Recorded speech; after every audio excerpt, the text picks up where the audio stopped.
The orientation hall buzzed with nervous energy as 300 cadets from across the galaxy settled into their assigned pods. This was the Interstellar Defense Academy, where the best and brightest came to learn tactical warfare, survival skills, and most importantly, how to work alongside species vastly different from their own. Cadet Mira Chen sat in Pod 7, her fingers drumming against her thigh as she watched the other cadets file in. Most gave her a wide berth. Humans were still new to the galactic community, barely 50 years since first contact, and their reputation preceded them. Deathworlders, they whispered. Apex predators from a hell planet where everything evolved to kill. Beside her pod stood the reason for today's particular tension. A Karvesh pup, no more than waist-high, covered in midnight blue fur with silver streaks that caught the light. Its 6 legs shuffled nervously, and its 3 golden eyes blinked in sequence as it looked around the vast chamber. The species was known throughout the galaxy as one of the most dangerous predators ever encountered, beings that hunted in packs and could track prey across star systems using senses humans barely understood. The pup's name was Rixar, according to the tag on its training harness, and it had been assigned to Pod 7 for the first phase evaluation. Every cadet received a partner species, something to test their ability to cooperate under pressure. Some got peaceful herbivores, some got cautious omnivores. Mira got a baby nightmare. Instructor Valketh, a towering Ixian with 4 arms and skin like burnished copper, moved to the center of the hall. Their voice boomed through the translators embedded in every cadet's uniform.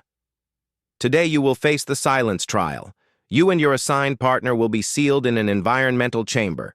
The oxygen levels will drop slowly over the course of 1 standard hour.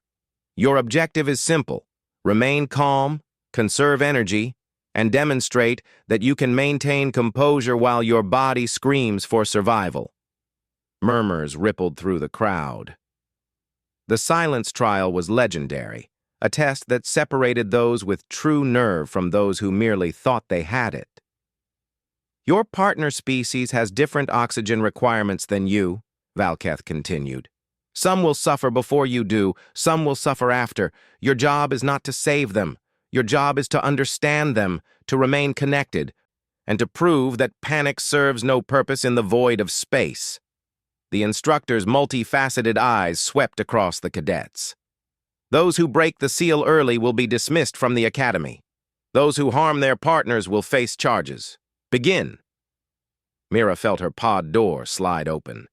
Rixar looked up at her, and for a moment she saw something in those alien eyes that transcended species. Fear. The pup was terrified. "Hey," Mira said softly, crouching down to the Karvesh's level. "I'm Mira. I guess we're doing this together." Roxar's translator collar hummed. "Danger. You are danger. All say humans are death." Mira couldn't help the sad smile that crossed her face. "Yeah, I've heard that too. But I'm not going to hurt you, Roxar, I promise." The pup's triangular ears flattened against its skull. "Promise means nothing when breath stops." "Then I guess we'll both have to trust each other to keep breathing as long as we can," Mira said, extending her hand slowly, palm up. A human gesture, meaningless to the Karvesh, but the intent was universal. Roxar stared at her hand for a long moment before pressing one of its paws against her palm. The fur was impossibly soft, and Mira could feel the rapid flutter of the pup's multiple hearts through the contact. The pod door sealed behind them with a hiss that made them both flinch. The chamber was small, barely 3 meters across, with padded walls and a single viewing panel that showed Instructor Valketh watching from outside. A digital timer appeared on the wall. 60 minutes. Mira settled into a sitting position, her back against the curved wall. "Might as well get comfortable," she said. "Long hour ahead of us." Roxar remained standing, all 6 legs locked, muscles tense beneath the fur. "Cannot relax. Predator response. Must watch. Must be ready." "Ready for what?" Mira asked gently. "For when you change. When the breathing gets hard and the thinking gets wrong. when humans become what they are. There it was, the real fear, not just of the test, but of her. Mira had heard the stories, too, the whispered tales that spread through the galactic community. Humans under stress became monsters. Humans in survival situations would do anything, sacrifice anyone, to live another moment. Their ancestors had crawled out of the mud of Earth by climbing over the bodies of every other species that stood in their way. "I'm going to tell you something, Roxar, and you don't have to believe me," Mira said, keeping her voice steady and calm. "But humans didn't survive Earth alone. We had dogs, animals we bonded with thousands of years ago. They were predators too, and we turned them into family. We had horses that carried us, cats that kept our homes safe from pests, birds that warned us of danger. We survived because we learned to be part of a pack, not just our own species, but any species that would accept us." Roxar's ears twitched forward slightly, a sign of interest despite the fear. "This is true? The data files say humans are solitary killers." "Some data files are incomplete," Mira replied. "The first thing humanity did when we met the galactic community was try to pet everything we encountered. Drove the diplomats crazy. We saw the Ixians and wanted to shake all four hands. We met the Vesper and tried to figure out if they'd like music. We're terrible at first impressions because we're so damn eager to make friends." The timer showed 50 minutes remaining. Mira was already starting to feel it, a slight heaviness in her lungs, the beginning of the oxygen deprivation. Beside her, Roxar was panting slightly, the triple nostrils on the pup's snout flaring wide. "Breathing is harder," Roxar admitted, finally lowering into a crouch. The pup's 6 legs folded beneath its body in a way that looked uncomfortable to Mira's human eyes, but was probably natural for the species. "Yeah," Mira agreed. "It's going to get worse before it's over. But we're going to be okay. Just focus on staying calm." "How? How does human stay calm when body says fight or die?" Mira thought about it, drawing on her training and her life before the academy. "We tell ourselves stories. We remember things that matter. Want to hear about my dog?" Roxar's largest eye fixed on her. "Dog is the ancient predator companion?" "That's right. Mine was named Max. Big fluffy thing, golden fur, tongue always hanging out. Dumbest creature in the universe and the best friend I ever had." Mira felt her chest tightening but kept talking, focusing on the memory instead of the growing discomfort. Max was terrified of thunderstorms. 100-pound animal would squeeze himself under my bed and shake, so I'd get down on the floor with him, in the dark and the dust, and I'd talk to him just like I'm talking to you now. "What did you say to frightened predator?" Roxar asked, and Mira noticed the pup had moved closer, its body nearly touching her leg. "I told him he was a good boy, that the storm would pass, that I was there and nothing would hurt him while I was around." Mira's hand moved slowly, telegraphing her intention, and gently rested on Roxar's back. The pup tensed but didn't pull away.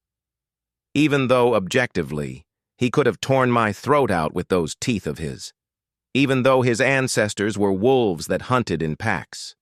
In that moment, under the bed, we weren't predator and prey. We were just two scared creatures getting through the storm together. 40 minutes remained. Mira's head was starting to swim slightly, and she could see Roxar's breathing had become more labored. The pup's fur rippled with each inhale, and a thin whine escaped its translator collar.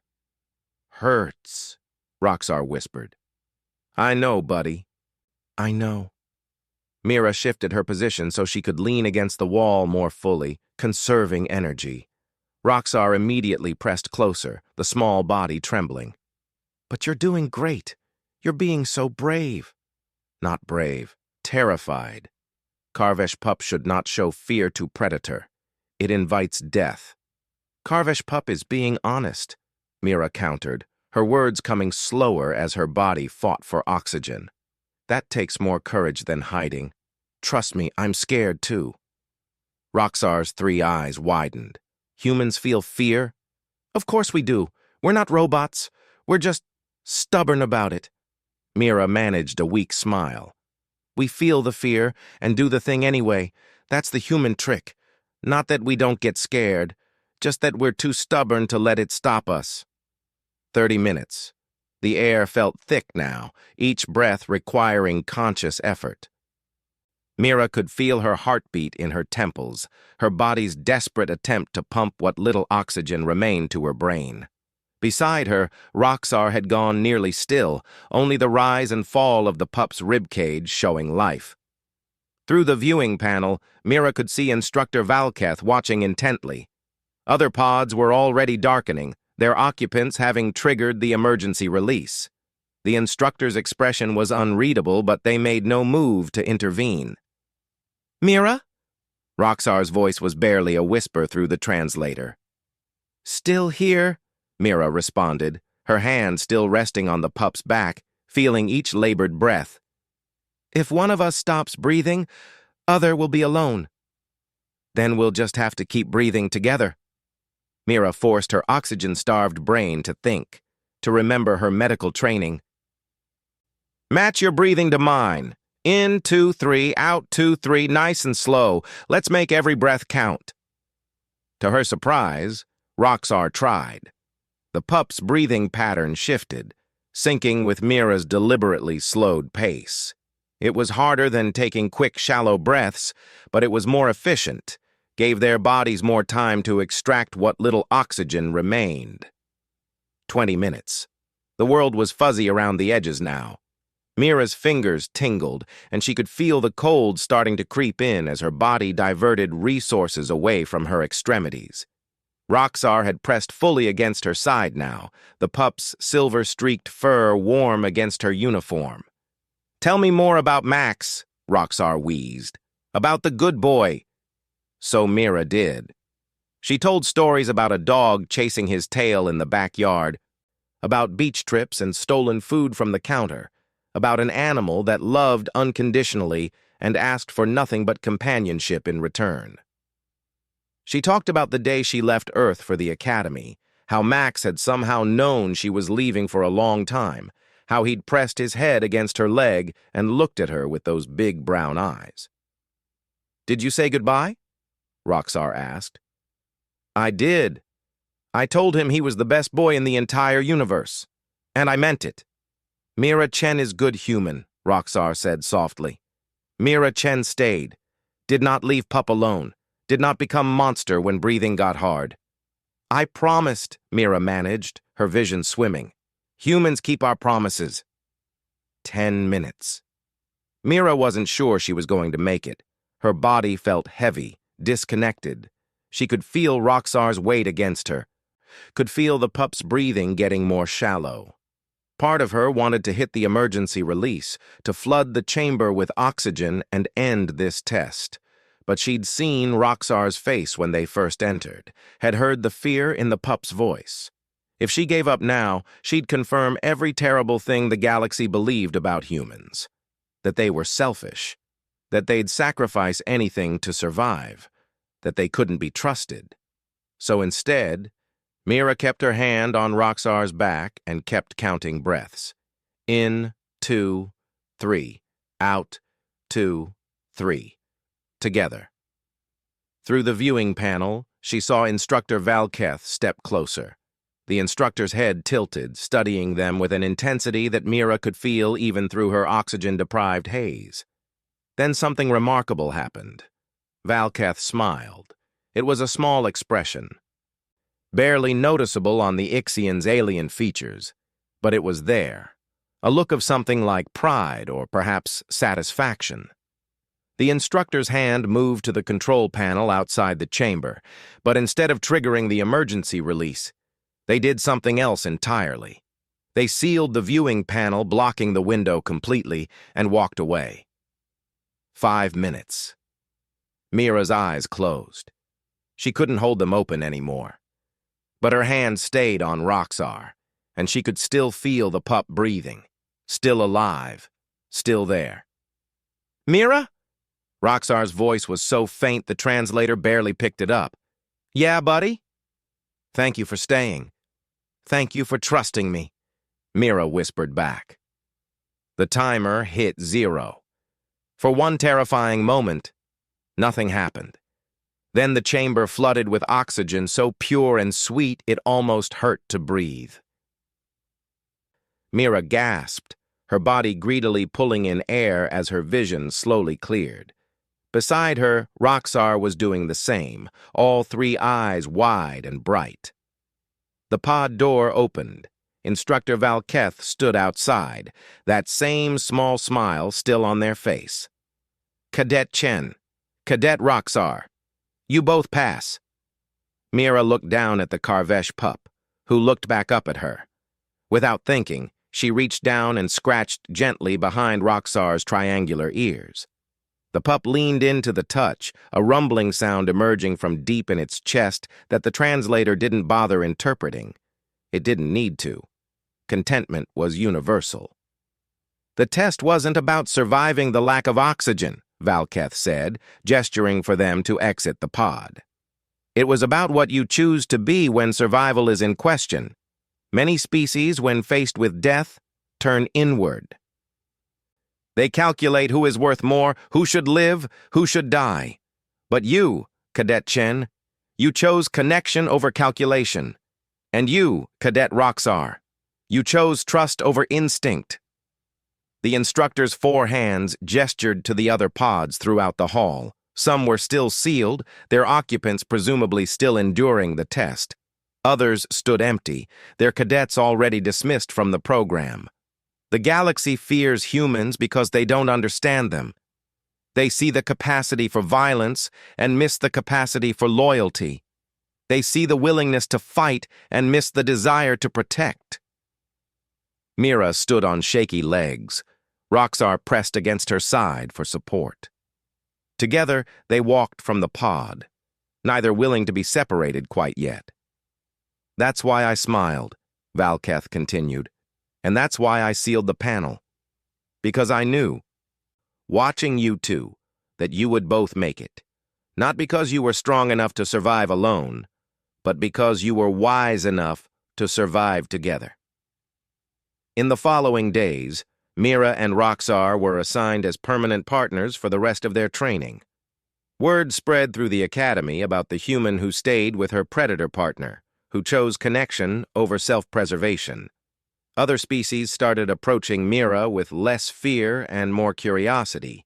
They asked about Earth, about humans, about Max the dog, and what it meant to be part of a pack that transcended biology. Roxar grew over the months, eventually standing taller than Mira, the midnight blue fur becoming streaked with more silver as the pup matured. But the Karvesh never forgot that hour in the sealed chamber, never forgot the human hand on its back and the steady voice counting breaths in the darkness. Years later, when Mira Chen became Captain Chen of the ISV Defiance, her first officer was a fully grown Karvesh named Roxar. Together they explored the dangerous edges of known space, facing situations where survival was never guaranteed.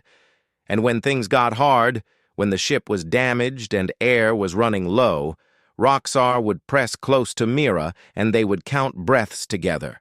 In, 2, 3, out, 2, 3. Because the galaxy had learned something important from watching a human and a predator pup in a sealed room. The strength of humanity wasn't their capacity for violence or their stubborn refusal to die.